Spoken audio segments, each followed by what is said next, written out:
नमस्कार दोस्तों, आप सभी का हमारे YouTube चैनल ठाकुर सर में हार्दिक स्वागत और अभिनंदन।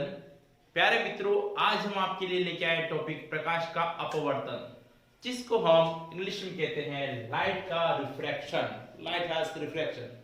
प्यारे मित्रों, एक बात ध्यान देने की है कि इससे पहले का जो टॉपिक पढ़ा उसमें था प्रकाश का परावर्तन और यहाँ पे है प्रकाश का अपवर्तन। तो हमारे दिमाग में एक बात क्लियर हो जानी चाहिए कि परावर्तन जो है वो दर्पण के लिए प्रयुक्त किया जाता है और अपवर्तन जो शब्द है उसका तात्पर्य लेंस से है। अब आप कहोगे लेंस कौन सा होता है, तो इसके लिए आज मैं आपके सामने चश्मे पहन के प्रस्तुत हुआ हूं।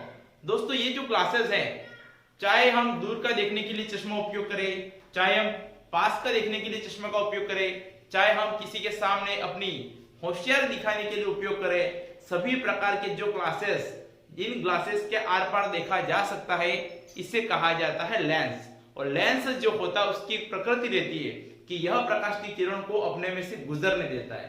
परंतु ध्यान दीजिए कि प्रकाश की किरण जो आ रही है और जो गुजर रही है, दोनों की दिशा में थोड़ी सी भिन्नता होती है। इसी पे चर्चा करेंगे और यही हमारा पॉइंट स्टार्ट हो रहा है, प्रकाश का अपवर्तन।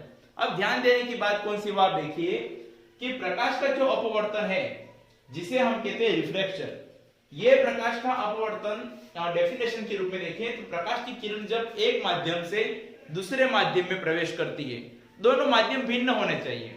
वायु के साथ में वायु का कंपेयर नहीं किया जाएगा, दोनों माध्यम हमें अलग लेने हैं। एक माध्यम वायु लिया तो दूसरा कांच ले लीजिए, एक माध्यम वायु लिया तो दूसरा जल ले लीजिए, एक जल ले लिया तो दूसरा कांच ले लीजिए। उसे डिफरेंट हमें माध्यम का उपयोग करना चाहिए। आप डिफरेंस मीडियम का उपयोग करोगे तब यह अपवर्तन की घटना प्रदर्शित होती है। तो प्यारे सपाटियों, देखिए आप कि प्रकाश की किरण जो होती है, जब एक माध्यम से दूसरे माध्यम में प्रवेश करती है तो वह अपने मूल पथ से विचलित हो जाती है। इसे ही प्रकाश का अपवर्तन कहते हैं। जिस दिशा में किरण को जाना चाहिए वह उस दिशा में नहीं जाती और थोड़ी सी या तो विलंब की ओर झुकेगी या विलंब से दूर हटेगी, और यही घटना कहलाती है प्रकाश का अपवर्तन। मैं आपको डायग्राम से समझाने की कोशिश करता हूं। आपके सामने एक चित्र बना हुआ है जहां पर हमने एक सरफेस ली है जिसका नाम है ए और बी। हमने एक सरफेस ले ली ए और बी और उसके तरफ, दोनों तरफ, ऊपर की तरफ और नीचे की तरफ का माध्यम हमने अलग लिया है। ऊपर हमने माध्यम एक का जो उपयोग किया वो लिया हमने वायु का, और माध्यम दो में हमने उपयोग किया है कांच का। अब आप एक बात तो समझ गए होंगे कि ऊपर का माध्यम वायु है, नीचे का कांच, अर्थात दोनों माध्यम अलग है। और जहां माध्यम भिन्न होंगे वहां प्रकाश का अपवर्तन होगा, अर्थात प्रकाश की किरण अपने पथ से मुड़ जाएगी। अब कैसे वो देखिए, तो यहाँ पर हमने किरण को एम और एन नाम की कोई किरण है उसको हमने आपतित किया। तो ये इस एबी सरफेस के जिस बिंदु पर टकराया, इस बिंदु को हमने नाम दे दिया ओ, और जहां टकराया ओ वहां से इस सरफेस के समकोण में एक हम रेखा खींचेंगे, इसको हम कहते हैं अभिलंब। तो हमने अभिलंब जो है वो खींच लिया, जैसे आपके सामने डैश डैश के रूप में इंगित किया हुआ है, इसको हमने नाम दे दिया अभिलंब। तो ये तो अभिलंब रेखा हो गई। अब ये जो किरण इस सरफेस पर डाली जा रही है उस किरण को हम कहेंगे आपतित किरण। तो यहां पर हो गया आपतित किरण, और ये किरण आपतित किरण है। और यहां से टकराने के बाद में जो यहाँ पे किरण आई है, उसके बाद में जब वह वायु से कांच में प्रवेश करती है, तो कांच में प्रवेश करते समय वह जानी तो कैसे चाहिए, वास्तव में सीधी देखे तो ये वाला पार्ट हम देखेंगे कि मान लो किरण सीधी जाती तो ये इस दिशा में जाती, जहां पे मैं यहाँ पे आपको उंगली रख के बता रहा हूं उस जगह पे उस किरण का गमन होता। परंतु वास्तव में ऐसा हो रहा है? नहीं हो रहा है। क्यों नहीं हो रहा है? तो उसका कारण कि यह प्रकाश की किरण जो है वह इस वायु से कांच में जा रही है, अर्थात यह विरल माध्यम से सघन माध्यम में प्रवेश कर रही है, तो अपने पथ को विचलित कर देती है, अपने मूल पथ को छोड़ देती है, और यही प्रकाश का क्या है, अपवर्तन। तो यहाँ पर प्रकाश की किरण ऐसे जानी चाहिए, परंतु वह अभिलंब जो है उसकी ओर झुक गई। अब क्यों झुकी उसके बारे में हम देखेंगे, परंतु ध्यान देना कि उसका जो वास्तविक पथ था वो पथ नहीं है, बल्कि इससे थोड़ा हट करके अभिलंब की ओर झुक के अपने पथ को बदल दिया। तो प्रकाश का एक माध्यम से दूसरे माध्यम के जाते समय या प्रकाश की किरण का एक माध्यम से दूसरे माध्यम में प्रवेश करते समय अपने पथ से मुड़ना और विचलित होना, अपने मूल पथ को त्यागना ही कहलाता है प्रकाश का अपवर्तन। तो यहाँ पर जो किरण आपतित हो रही है ये तो आपतित किरण हो गई, और जो मुड़ी वह हमारे वहां पर तो क्या था, परावर्तन के कारण परावर्तित किरण था, पर यहाँ पर इस किरण को परावर्तित किरण नहीं कहेंगे बल्कि अपवर्तन के कारण अपवर्तित किरण के रूप में जाना जाता है। तो यहाँ पे ये किरण हो गई अपवर्तित किरण, ध्यान देना। और जो इस अभिलंब के साथ में ये कोण आई है इसका नाम हो जाएगा आपतन कोण, ये हो गया आपतन कोण। तो ये वाला जो कोण होगा आर वाला, इसको हम कहेंगे अपवर्तन कोण। परावर्तन पढ़ते हैं तो सब परावर्तन शब्द का उपयोग करेंगे और अपवर्तन पढ़ते हैं तो अपवर्तन का उपयोग करेंगे। तो आपतित किरण जो होती है वो थोड़ी सी मुड़ गई, इसको अपवर्तित किरण कह दिया। ये कोण आपतन कोण हो गया, ये हो गया अपवर्तन कोण। यहाँ पर एक बात और ध्यान देनी है, जब हमने प्रकाश का परावर्तन पढ़ा तो वहां एक नियम चल रहा था कि आपतन कोण का मान परावर्तन कोण के मान के बराबर होता है। अर्थात मैंने आपको सवाल भी बताया थी कि आपतन कोण का मान 60 है, आप डायग्राम्स उसको भी देख लीजिए। यदि मान लीजिए हम इस प्रकार का कोई दर्पण उपयोग करते हैं, दर्पण में नीचे पॉलिश करना पड़ता है और हमने ये किरण डाली और वहां पर मुड़ी, तो ये आपतन कोण का मान 60 है, तो इस परावर्तन कोण का मान भी 60 होगा। ये फिक्स होता है किसमें, परावर्तन में, पर अपवर्तन में ऐसा नहीं है। अपवर्तन में जो होगा इस कोण I का मान जो होगा इस R के बराबर होता नहीं है, तो अर्थात आपतन कोण का मान अपवर्तन कोण के बराबर नहीं है। अब हमारे मन में प्रश्न आता है कि किरण मुड़ी तो मुड़ी क्यों? तो मुड़ने का स्वाभाविक कारण ये होता है दोनों माध्यम अलग है। फिर भी हम एक रीजन वैज्ञानिक तौर पे देखें तो हम कह सकते हैं कि विभिन्न माध्यमों में प्रकाश की चाल भिन्न भिन्न होती है। अब इसको समझने का प्रयास करें, कैसे? जैसे आपको खुले स्थान पे कोई दौड़ने के लिए कहेगा तो आपकी स्पीड ज्यादा रहेगी, आपको कोई कहेगा कि पानी में दौड़ के बता तो आपकी स्पीड डिफरेंस होगी, आपको कहेगा कोई रेत में दौड़ के बता तो आपकी स्पीड डिफरेंट होगी। तो हमारी स्पीड हर जगह एक जैसी नहीं है। वैसे प्रकाश की चाल भी जो होती है निर्वात में अलग है, वायु में अलग होती है, कांच में अलग होती है, हीरे में अलग होती है और हम कहें कि जल में भी अलग होती है। तो उस प्रकाश की चाल में भिन्नता है। तो विभिन्न माध्यमों में प्रकाश की चाल भिन्न है और चाल भिन्न होने की वजह से ही प्रकाश की अपवर्तन की घटना होती है। अब मैं आपके सामने एक चीज बताऊंगा अपवर्तन में कि कब अभिलंब की ओर झुकेगी और कब अभिलंब से दूर हटेगी। पहला आप इसको अपनी कॉपी में नोट डाउन कीजिए। चलिए अब हम दोनों स्थितियों पे चर्चा कर रहे हैं। मैंने कहा था आपको मैं बताऊंगा कि अभिलंब की ओर कब झुकेगा और कब अभिलंब से दूर हटेगा। उसकी हमें ज्यादा कोई हमें आवश्यकता नहीं है कि दिमाग पे जोर दें, छोटा सा बिंदु है, ध्यान रखिएगा। यहाँ पर स्थिति फर्स्ट इंगित की है, यहाँ पर स्थिति सेकंड इंगित की है। दोनों में क्या डिफरेंस है? हमने दोनों तरफ उस चित्र में भी और इस चित्र में भी देखिए आप, यहाँ पर भी सतह AB है, वहां पर भी सतह AB है। यहाँ पर हमने ये जो सीधी रेखा समकोण पर खींची जिसको हमने कहा है अभिलंब, तो यहाँ पर जिस प्रकार से अभिलंब है और अभिलंब का बिंदु हमने ले लिया है O, उसी प्रकार से यहाँ पर भी होगा अभिलंब और इस बिंदु को भी ले लेंगे O। तो डिफरेंस कहाँ आ रहा है? डिफरेंस आ रहा है यहाँ पर ऊपर का जो माध्यम है वो लिया है मैंने वायु और नीचे का माध्यम लिया है कांच। तो कांच जो होगा, हम एक सिंपल सी बात देखें, आपको को कहे कि कांच के अंदर दौड़ना है, अब यहाँ पे ऊपर दौड़ने को मत देखना, अंदर दौड़ना, क्योंकि प्रकाश किरण तो अंदर से जा रही है। तो कांच के अंदर दौड़ना हमारे लिए कठिन है, और कठिन है मतलब वो मार्ग कैसा है? सघन है। तो हम कह सकते हैं कांच को हम कहेंगे सघन माध्यम। तो ये माध्यम हो गया सघन, और वायु कैसा माध्यम हो गया? विरल हो गया। और यहाँ पर थोड़ा उल्टा है, यहाँ पर सघन माध्यम कहाँ हो गया? ऊपर की ओर है। तो ये माध्यम हो गया सघन और ये माध्यम हो गया विरल। इतना सा डिफरेंस है। अब यहाँ पर हम चीज समझेंगे किस प्रकार से काम होता है। प्यारे विद्यार्थियों, जब प्रकाश की किरण आपतित किरण की बात कर रहे हैं तो आपतित किरण विरल माध्यम से आ रही है। ऐसा माध्यम जो विरल है, आसान है, वहां से प्रकाश की किरण आराम से आ रही है। तो यह प्रकाश की किरण आने के बाद में जो अपवर्तन की सतह है, उस सतह से लेंस से हम कहें कि टकराने के बाद में अभिलंब की ओर झुक जाती है। यहां पर ये किरण जो हुई क्या हुई? अभिलंब की ओर झुक गई। क्यों झुकी? क्योंकि जहां से आ रही वो माध्यम कैसा है? विरल है, और विरल से कहां जा रही किरण? सघन में, मतलब आसान काम था तो उसकी गति तेज थी। अब माध्यम कैसा हो गया? सघन हो गया, तो गति क्या हो जाएगी? कम हो जाएगी, और बेचारा गति कम होते ही थोड़ा सा ढीला होकर के वह अभिलंब की ओर झुकने लग जाता। तो अभिलंब की ओर झुक गया। क्या यहाँ पर भी ऐसा होगा? जी बिल्कुल नहीं, यहाँ पर ऐसा नहीं होगा। क्यों नहीं होगा? क्योंकि यहाँ की पोजीशन डिफरेंस है। यहाँ ऊपर की तरफ है कांच और नीचे की तरफ कौन है? वायु है।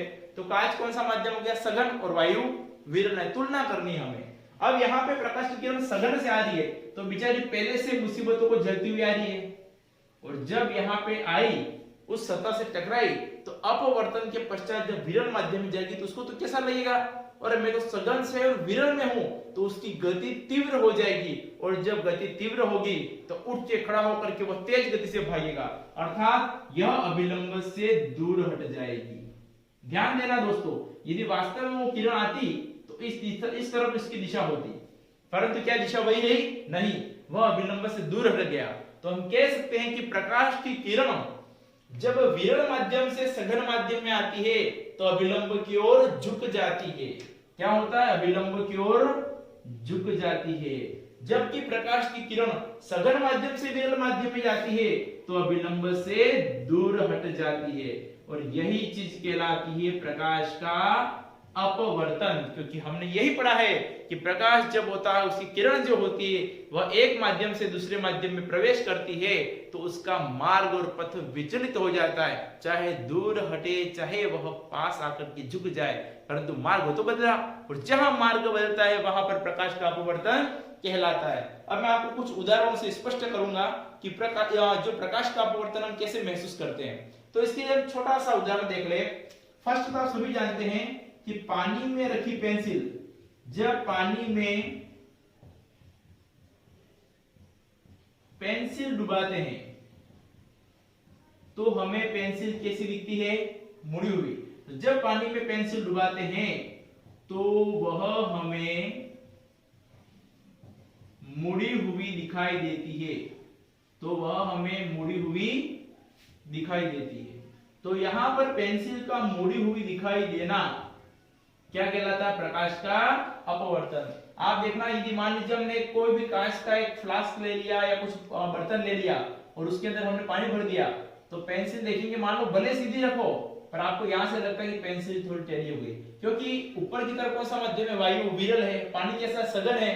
तुलना में तो पानी सघन ही है, भले कांच उदाहरण में नहीं दिया तो पानी भी वायु की तुलना में तो सघन ही है। तो यहाँ पर सघन होने की वजह से वह जो उसका जहां पर उसका वास्तविक अपवर्तन होना चाहिए उसकी जगह थोड़ा सा अलग होगा, तो हमें वह टेढ़ी दिखाई देती है। ये पहला उदाहरण हो गया।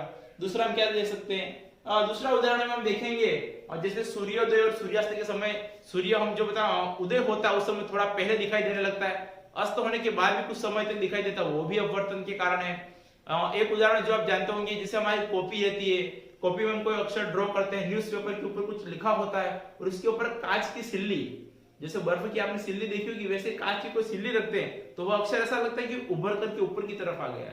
तो यह घटना भी प्रकाश के अपवर्तन का कारण मानी जाती है। हम प्रैक्टिकल के तौर पर देखें तो प्रयोग करके यहाँ पर समझेंगे।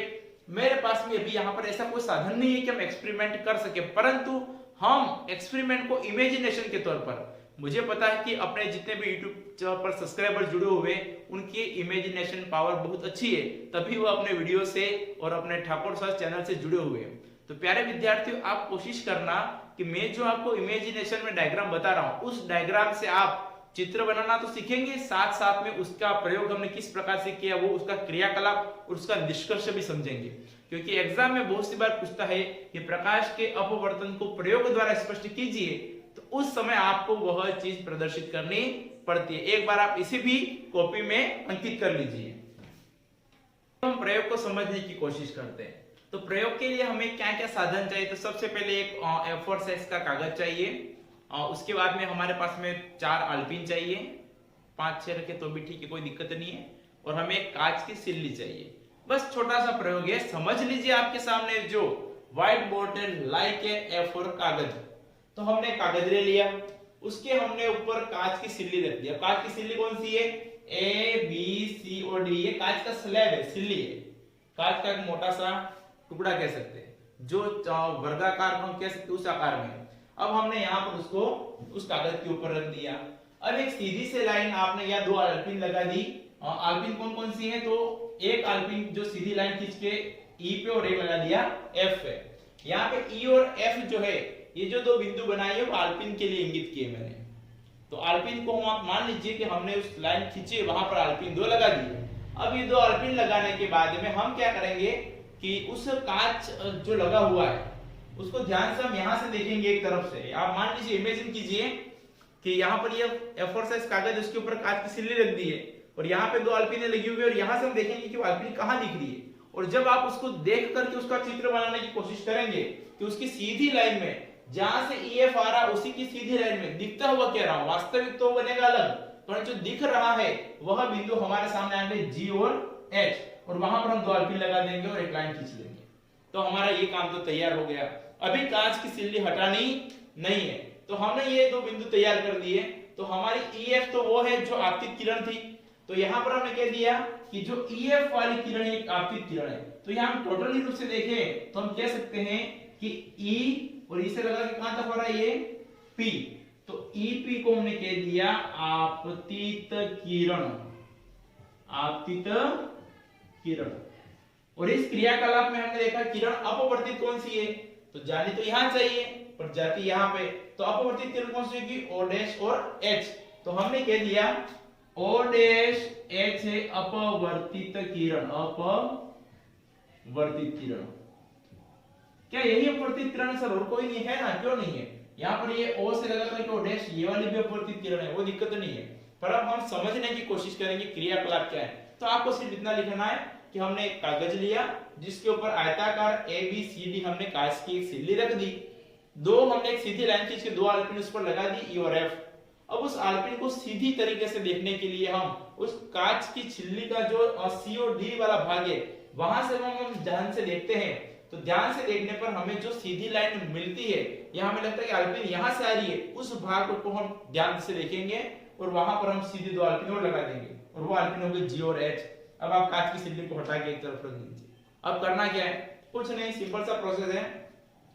आपको जो बिंदु आपने ये EF वाली लाइन आ रही थी वह देखना जहां पर टकरा रही है, कौन से वाले भाग पे सिल्ली का A और B पोर्शन है, जहां सिल्ली का AB सिरा होता है उस वाले भाग पर ये जो EF लाइन टकरा रही है वहां पर आपको एक बिंदु ले लेना O और यहाँ पर एक अभिलंब सीधा खींच देंगे जिसका नाम हो गया N और N डैश। ये सब क्रियाकलाप में आ रहा है, तो वहां से हम AB सतह पर एक बिंदु O मानेंगे जिसके ऊपर अभिलंब N और M डैश खींचा जाता है।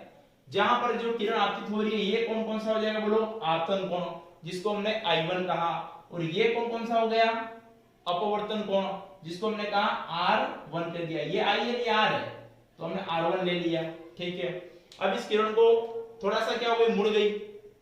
अब ये मुड़ी क्यों मुड़ी, क्योंकि यहाँ पर कौन सा माध्यम है, माध्यम फर्स्ट कौन सा, वायु है, और माध्यम टू कौन सा है, कांच है। तो मैंने इससे जो फर्स्ट वाला मैं आपको थोड़ी देर पहले ही बताया कि प्रकाश की किरण जो वायु से कांच में जाती है, मतलब विरल माध्यम से सघन माध्यम में जाती है, तो अभिलंब की ओर क्या होती है, झुक जाती है। तो जानी तो ऐसे चाहिए पर अभिलंब की ओर झुक गई, और ये हम झुकी हुई किरण बनाएंगे और वहां पर बनाएंगे जहां कौन से बिंदु पर टकराएंगे, जहां पर हमने GF नोटिस किया था पहले अल्पिन लगा करके, उसको हम यहाँ पे मिलाएंगे और जहां पर वो बिंदु टकरा रहा है उसका नाम दे दिया O डैश। और O डैश हमेशा C और D सतह पर बनेगा, और ये O डैश इस O से मिला दो तो ये किरण हो गई अपवर्तित किरण।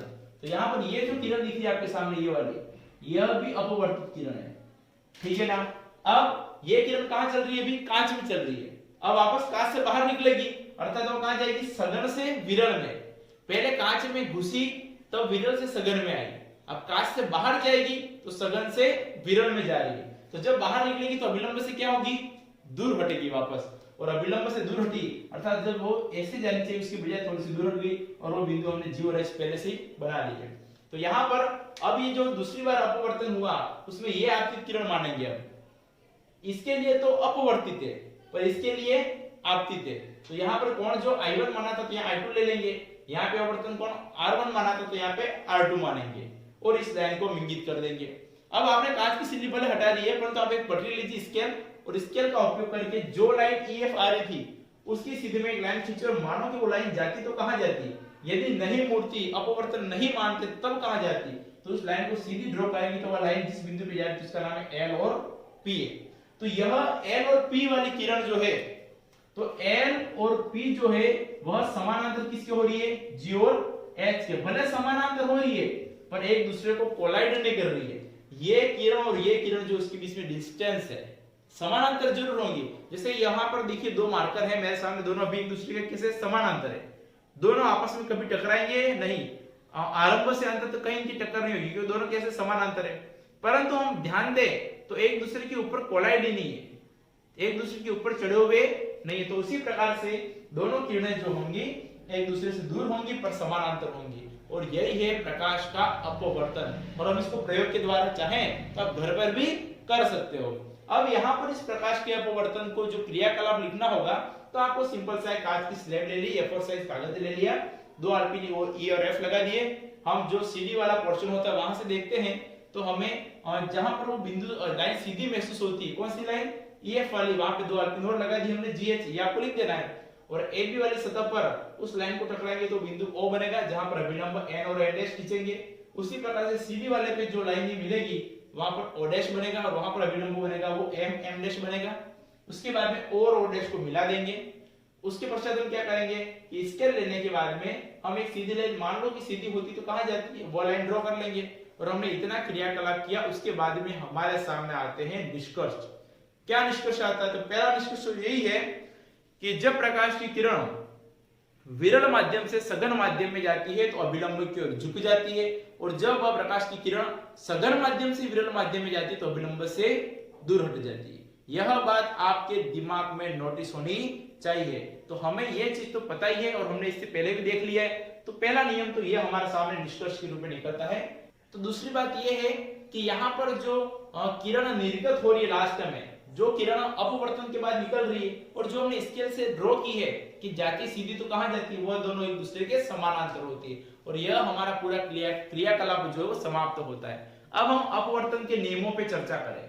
अपवर्तन के कुछ नियम है जो हमें ध्यान में होना चाहिए। जिस प्रकार से परावर्तन के नियम थे कि आपतन कोण का मान, परावर्तन कोण का मान समान होता है, आपतित किरण, परावर्तित किरण, अभिलंब तीनों एक ही तल में होते, वैसे कुछ नियम ऐसे हैं जो अपवर्तन के। तो उन दोनों नियमों को हम ध्यान से देखेंगे। पहले आप इस डायग्राम को भी अपनी कॉपी में उतार लीजिए, है ना। चलिए दोस्तों, अब हम अपवर्तन के नियमों की चर्चा करें। तो आपके सामने मैंने दो नियम प्रस्तुत किए हैं। पहला नियम क्या कहता है कि आपतित किरण, अपवर्तित किरण तथा दोनों माध्यमों को पृथक करने वाले पृष्ठ के आपतन बिंदु पर अभिलंब सभी एक तल में होते हैं।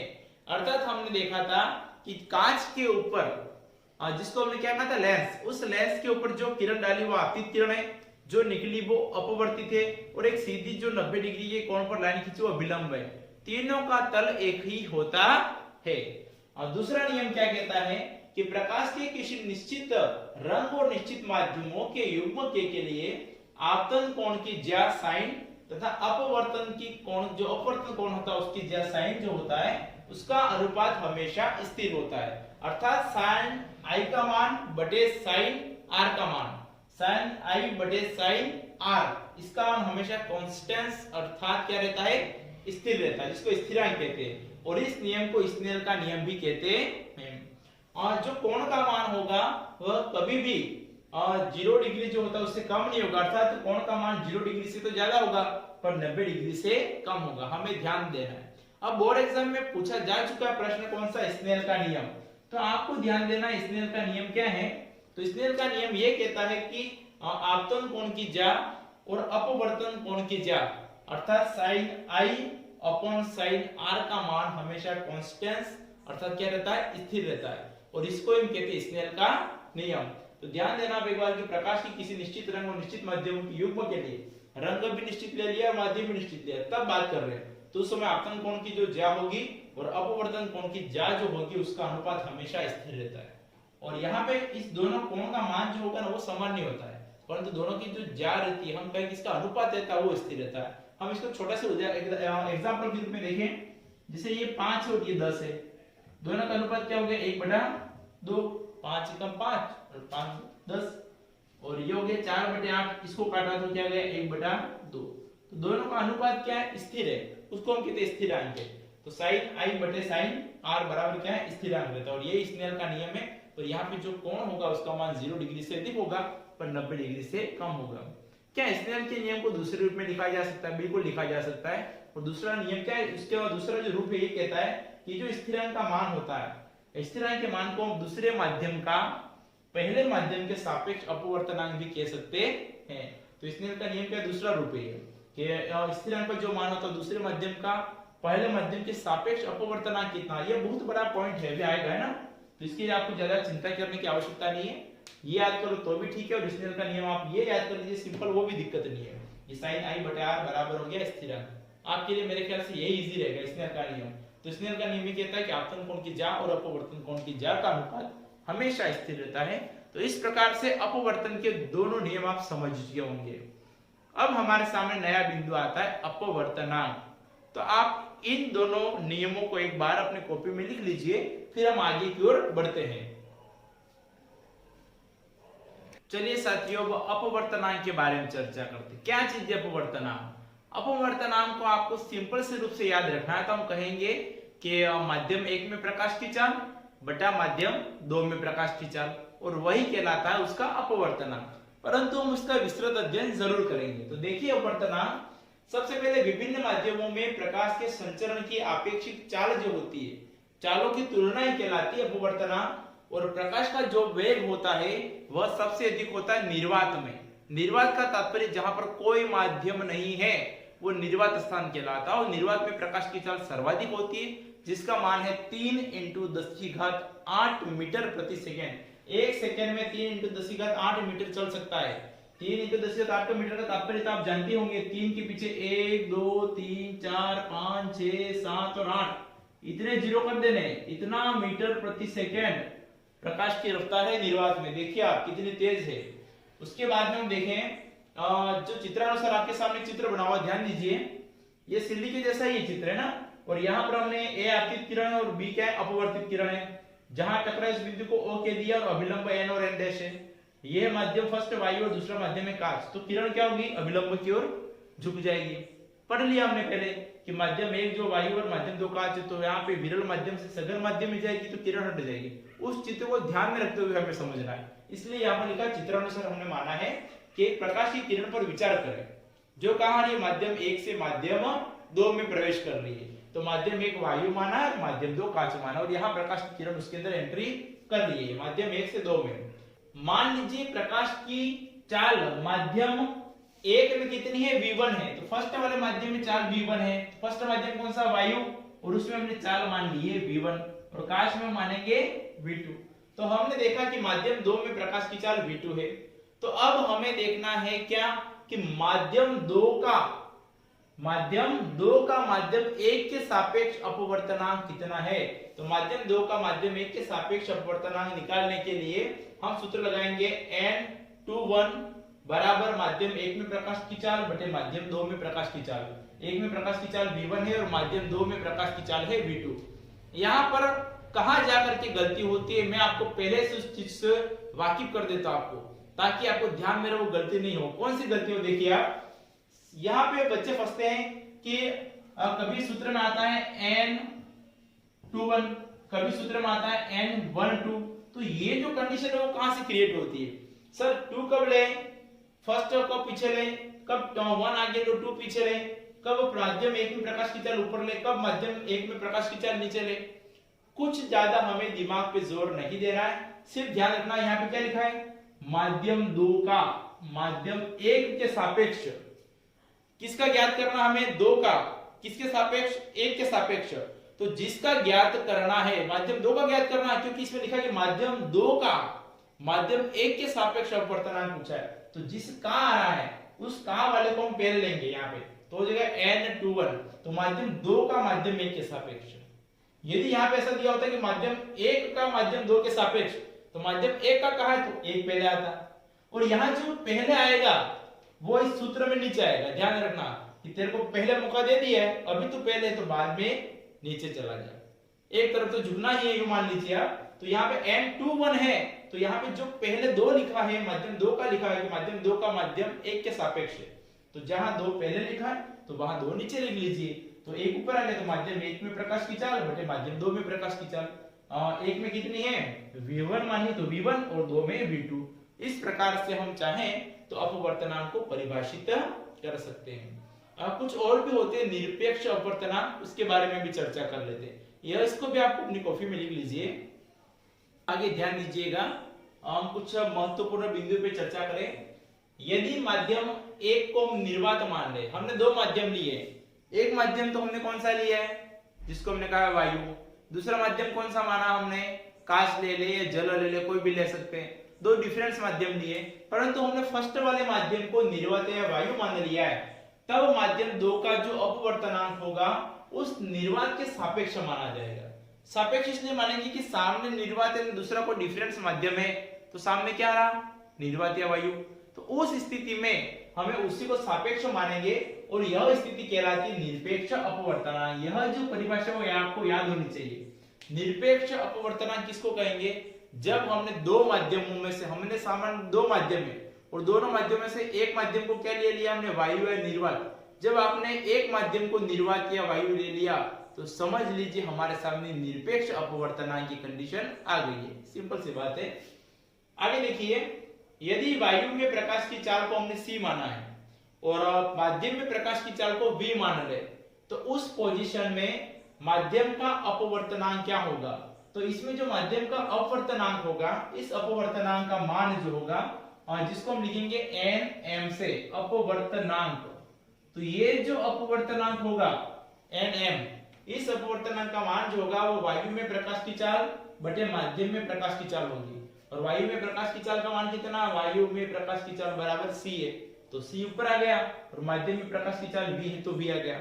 यहाँ पर भी मन में कंफ्यूजन रहता है, सर v ऊपर क्यों नहीं आया, तो मैंने आपको कहा कि किसी का पूछा, जैसे माध्यम 2 का, तो पहले क्या लिखेंगे n21, और जो पहले लिखा वो नीचे आएगा, तो बस वही बात है। यहाँ पे क्या लिखा है, तब माध्यम जैसे वायु में प्रकाश की चाल c है और माध्यम में प्रकाश की चाल कितनी v है, तो क्या पूछे, जैसे माध्यम का अपवर्तनांक, तो माध्यम का पूछा है तो माध्यम पहले आ गया, और जो पहले आ गया वो कहां जाएगा, नीचे, तो बस तो माध्यम में प्रकाश की चाल नीचे चला गया और जो बचा वो ऊपर, तो c बटा v। हमें एक बिंदु और ध्यान रखना है कि माध्यम का जो निरपेक्ष अपवर्तनांक जो हमने पढ़ा वो केवल अपवर्तनांक भी कहलाता है, इसको अपवर्तनांक भी कह सकते हैं। और अपवर्तनांक की डेफिनेशन तो आपको पता ही है, मैंने आपको बता दिया है। अपवर्तनांक क्या है, दोनों माध्यमों की तुलना, पहले माध्यम में प्रकाश की चाल होगी जिसको हमने बोल दिया c लिख दो या v लिख दो या v1 लिख दो या v2 लिख दो, तो ये कंपैरिजन जो होता है वही अपवर्तनांक कहलाता है। यहाँ पे माध्यम मैंने लिखी है कुछ बिंदुओं के और उसके अपवर्तनांक के मान लिखे हैं, तो कौन कौन से ऐसे हैं, माध्यम की बात करते, मान लो वायु माध्यम लेंगे तो उसका अपवर्तनांक का मान 1 है, जल ले लिया तो अपवर्तनांक 1.33 है, कांच ले लिया तो 1.52 है, और हीरे का सबसे ज्यादा मैक्सिमम 2.42 मैक्सिमम जो इसका मान माना जाता है। तो अपवर्तनांक की जो मान है हीरे का सबसे अधिक माना और वायु का सबसे कम माना है। आप सोच रहे हो कि सर इस टेबल को याद करना है क्या, ये जो अपने 4 मान लिखे, जी आप याद करने की कोशिश करना, परंतु नहीं हो तो कोई दिक्कत की बात नहीं है, क्योंकि एग्जामिनर जब आपके पेपर में सवाल बनाता है तो साथ में पीछे ब्रैकेट के अंदर उसके मान दे देता है, इसलिए आपको कोई दिक्कत नहीं होगी, आपको याद करने की आवश्यकता नहीं है। परंतु आप भविष्य में आगे स्टडी करोगे, बिगर क्लास में, बड़ी क्लासों में जाओगे, तब आपको सहारा मिलेगा। तो थोड़ा देख लीजिए, हीरे का मान ज्यादा है मैक्सिमम और वायु का कम है, इतना ध्यान रख सकते हैं कि वायु का मान मिनिमम माना और हीरे का मैक्सिमम माना है, ये ध्यान रहे तो भी हमारे लिए काफी है। अब हम एक आध नोट देखने के बाद में कुछ सवालों पे चर्चा करेंगे। एक सवाल आपको मैं बताऊंगा और बाकी एक सवाल जो लास्ट में दूंगा उसका आंसर निकाल के लाना है आपको। मैंने जितने वीडियो यहाँ पर आपके सामने YouTube पे अपलोड किए हैं, उन वीडियो में कुछ वीडियो के अंदर मैंने देखा कि एक दो विशेष पर्सन ऐसे हैं, ऐसे विद्यार्थी हैं जो वीडियो को ध्यान से देखते हुए उसके हर प्रश्न का उत्तर कमेंट बॉक्स में देते हैं, चाहे गलत हो या सही हो। उसका आंसर यदि गलत होगा तो मैं आपको कमेंट में रिप्लाई कर दूंगा, यदि आंसर सही हुआ तो आपको थोड़ा सा आपकी प्रशंसा कर दूंगा, परंतु आपको आंसर तो देना पड़ेगा। यदि हम एक पहलू में चले, टीचर पढ़ा रहा परंतु विद्यार्थी का ध्यान पढ़ने में नहीं है, तो YouTube ले लो, ऑफलाइन क्लास ले लो, बेस्ट टीचर ले लो, इंडिया का सर्वश्रेष्ठ अध्यापक ले लो, परंतु उस विद्यार्थी का उद्धार नहीं हो सकता, क्योंकि मन के अंदर, हमारी आत्मा में ऐसा होना चाहिए कि हमें कुछ करना है, तभी आपका उद्धार संभव है। तो मैं कितना भी बेहतरीन कार्य कर लूं आपके लिए, परंतु स्वयं आप अंदर सेल्फ मोटिवेट नहीं होंगे, तब तक आप में कुछ भी करने की संभावना या कुछ पाने की संभावना संभव नहीं है। आपके लिए मोटिवेशन वीडियो भी बीच बीच में लाता रहता हूँ। मैं सोचता हूँ कि रोटी परोस ली, पूड़ी परोस ली, चावल परोस लिए, दाल परोस लिए, और उनका मूड फ्रेश करना है तो एक दो काजू कतली के पीस भी परोस लेते हैं, फिर भी आप सुधरोगे नहीं तो आपका उद्धार नहीं हो सकता। मैं आपके सामने नोट और एक सवाल, दो सवाल देता हूं जिसको आपको सोल्व करना है। एक सवाल की प्रैक्टिस यहाँ YouTube क्लास में और एक सवाल की प्रैक्टिस आपको घर पे उसके करना और आंसर कमेंट बॉक्स में देना है, जिसको भी आप नोट डाउन कीजिए। चलिए एक नोट भी देख लीजिए क्या कहता है कि किसी माध्यम की प्रकाश को अपवर्तित करने की क्षमता को इसका प्रकाशिक घनत्व कहते हैं। कोई माध्यम कितना प्रकाश को अपवर्तित कर सकता है। हम आमतौर पर इसके देखो किस प्रकार से देखेंगे, तो हमने लिखा ऊपर का माध्यम वायु है, नीचे का माध्यम कांच है। तो प्रकाश की किरण क्या होती है, विरल माध्यम से सघन माध्यम में जाएगी तो अभिलंब की ओर झुक जाएगी। तो ये किरण ऐसे आ रही है, ये हमने अभिलंब ले लिया तो इस तरफ झुक गई। तो और कितनी झुक सकती है, तो झुकाने की जो क्षमता होगी वही कहलाता है उस माध्यम का प्रकाशिक घनत्व। वाक्य के सामने सवाल हाजिर है। सवाल कहता है कि प्रकाश जो होता है वो वायु से कहा जा रहा है 1.50 अपवर्तनांक की कांच की प्लेट में प्रवेश करता है। अर्थात यह प्रकाश जो है वो वायु से कहां कांच में जा रहा है। कांच का अपवर्तनांक कितना दे रखा 1.50, यहाँ अपवर्तनांक दे रखा वह निकालना नहीं है। तो कांच में प्रकाश की चाल कितनी होगी। जब ऐसा सवाल आता है तो हमारे सामने सूत्र फिक्स है, कौन सा है, n/1 बराबर निर्वात में प्रकाश की चाल बटे माध्यम में प्रकाश की चाल। और जो माध्यम यहाँ पे कौन सा दे रखा, कांच दिया है, तो कांच में प्रकाश की चाल आएगा। ठीक है, और निर्वात में प्रकाश की चाल कितनी है, 3 × 10⁸ मीटर प्रति सेकंड। वैसे तो आपको ये आंकड़ा याद होना चाहिए, हर जगह काम आता है कि प्रकाश की चाल कितनी है, तो 3 × 10⁸ मीटर प्रति सेकंड। इसको किलोमीटर में भी बदल लेना, ध्यान रखना आप। तो यहाँ पर हम देखें कि सूत्र में मान रखेंगे तो n/1 क्या है, अपवर्तनांक, वो सवाल में दे रखा कितना है 1.50।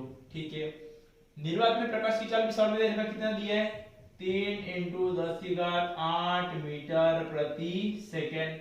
कांच में प्रकाश की चाल हमें क्या करनी है, ज्ञात करनी है, जिसको हमने x मान लिया। अब इस x का मान निकालना तो कैसे निकलेगा, जिसका मान निकालना उसको अकेला कर दो। तो इसको हमने चढ़ा दिया ऊपर और इसको ले लिया नीचे। तो x बराबर 3 × 10⁸ मीटर प्रति सेकेंड बटा 1.50। यहां तक तो आपको समझ में आ गया। क्या करेंगे, अब इस पॉइंट को हटा देंगे। पॉइंट को हटाने के बाद में क्या जाएगा, इस पॉइंट के पीछे 5 और 0 लिखा है, यदि सिंगल 0 है तो उस डिजिट का कोई तात्पर्य नहीं है। तो 1.5 हो गया। तो इस 1.5 में पॉइंट हटाओ 5 है, पॉइंट के बाद एक संख्या है, तो यहाँ पे एक 0 लगा दीजिए। तो यहाँ पे एक 0 लग गया, तो ये हो गया 3 का कितना बन गया 30।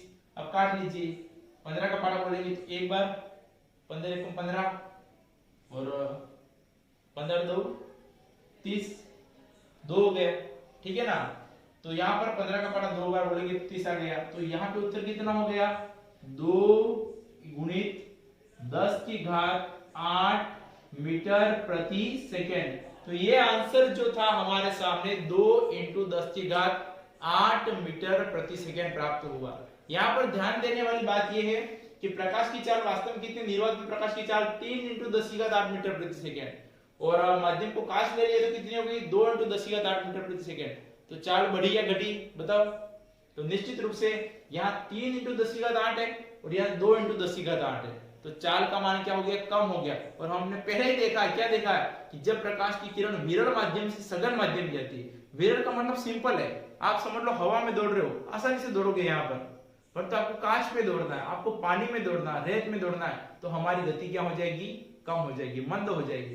तो इसी प्रकार से प्रकाश की किरण निर्वात में थी तो चाल 3 × 10⁸ मीटर थी। अब कहां चला गया, कांच में, तो चाल के मान क्या हो जाएगा, कम, तो 2 × 10⁸ मीटर प्रति सेकेंड होता है।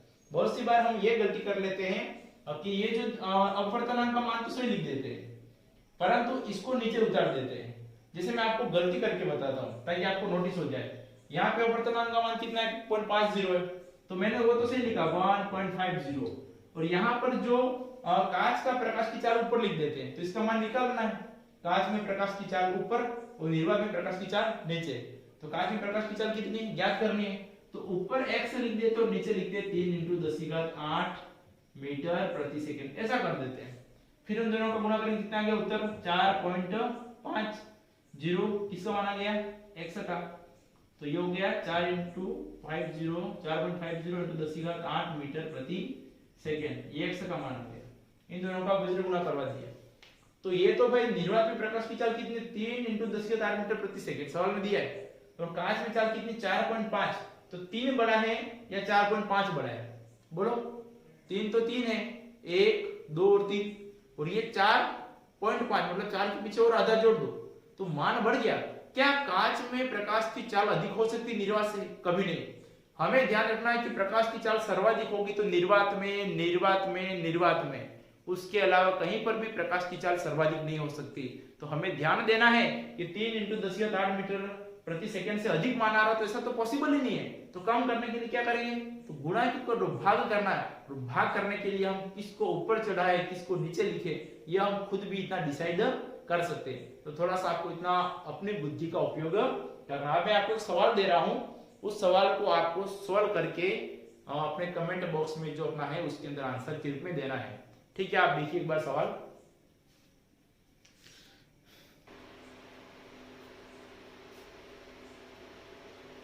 देखिए दोनों सवालों को ध्यान से। सवालों को पढ़ते समय क्या दिया है वो ध्यान में होना चाहिए और क्या ज्ञात करना वो ध्यान में होना चाहिए, और साथ साथ में दोनों मानों के अलावा हमें ये चीज पता होनी चाहिए कि उत्तर क्या निकालना है, कैसे निकालना है। तो हम बात करें कि यदि प्रकाश वायु में प्रकाश की चाल 3 × 10⁸ मीटर प्रति सेकेंड है और माध्यम में प्रकाश की चाल 1.2 × 10⁸ मीटर प्रति सेकेंड है, तो माध्यम का अपवर्तनांक क्या होगा? अपवर्तनांक का सूत्र आपको पता ही है। अपवर्तनांक क्या होता है?